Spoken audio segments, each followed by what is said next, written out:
ఒక important note అయితే రీసెంట్గా అయితే వచ్చింది. చాలామంది అయితే ఇది ఫేక్ అని చెప్తున్నారు. దీనికి సంబంధించిన ఇంపార్టెంట్ అప్డేట్ అయితే చెప్పబోతున్నాను. అండ్ వీడియో నచ్చితే లైక్ అదేవిధంగా సబ్స్క్రైబ్ చేసుకోండి.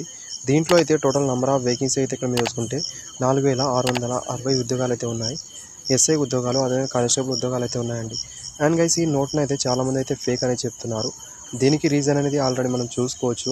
ఇండియన్ ప్రెస్ వాళ్ళు కూడా దీనికైతే ఇది ఫేక్ అని అయితే వాళ్ళు చేయడం అయితే జరిగింది. కానీ ఇదైతే మీరు గమనించాల్సి అయితే ఉంటుంది. ఎంప్లాయ్మెంట్ న్యూస్ పేపర్లో అయితే రావడం అయితే జరిగిందండి.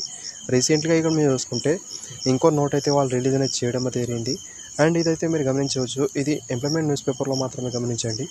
ఈ ఎంప్లాయ్మెంట్ న్యూస్ పేపర్లో అయితే ఇది మార్చ్ 8న అయితే పబ్లిష్ అవుతుంది. అప్పటి నుంచి అయితే ఇది మీకు నోట్ అఫీషియల్గానే మీకు తెలుస్తుందండి. దీంట్లో అయితే ఆ డేట్ అయితే లేదు. అందుకే ఇది ఫేక్ అని చాలామంది అయితే చెప్తున్నారు. అదైతే ఇక్కడ మీరు గమనించాల్సి ఉంటుంది. అప్లై అయితే కంపల్సరీగా ఏప్రిల్ 15 నుంచి స్టార్ట్ అవుతుంది. లాస్ట్ డేట్ అనేది ఇక్కడ మీరు మే 14 వరకు అయితే అప్లై అనేది చేసుకోవచ్చండి. ఇది ఇక్కడ మీరు చూసుకుంటే ఇది జెన్యూన్ నోటిఫికేషన్ మాత్రమే. ఇదైతే ఇక్కడ మీరు గమనించండి ఫ్రెండ్స్. ఈ నోటిఫికేషన్ అయితే కన్ఫామ్గా అయితే వస్తుంది. మీరు ఎలాంటి టెన్షన్ పడాల్సిన అవసరం లేదండి. మీ ప్రిపరేషన్ అయితే స్టార్ట్ అనేది చేయండి. ఇంకా స్టార్ట్ అనేది చేయకపోతే అండ్ వీడియో వస్తే లైక్ అదేవిధంగా సబ్స్క్రైబ్ చేసుకోండి. ఏదైనా అప్డేట్ వచ్చిన తర్వాత మిగతా అప్డేట్ కూడా నేను చెప్పడానికి అయితే ట్రై అనేది చేస్తాను. అండ్ ఈ నోట్ అయితే మన టెలిగ్రామ్ గ్రూప్లో అయితే ఉంటుంది. అక్కడ నుంచి అయితే మీరు చూసుకోవచ్చు. Thank you.